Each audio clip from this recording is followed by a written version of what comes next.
Si Lisa ay isang masipag na empleyado.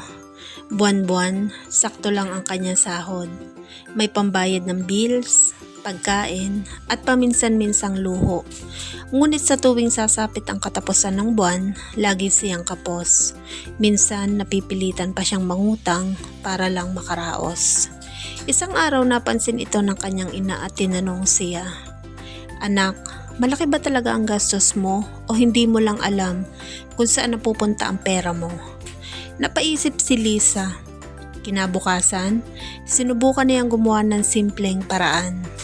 Kumuha siya ng 5 sobre at nilagyan ng label. Pagkain, bills, ipon, pamasahe at luho. Sa araw ng sweldo, hinati niya agad ang pera at inilagay sa tamang sobre. Sa una nahirapan siya, hindi siya sanay na may limitasyon ang luho.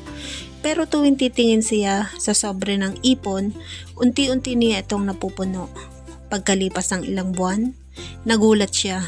May naipon na pala siya para sa emergency at hindi na kailangang mangutang.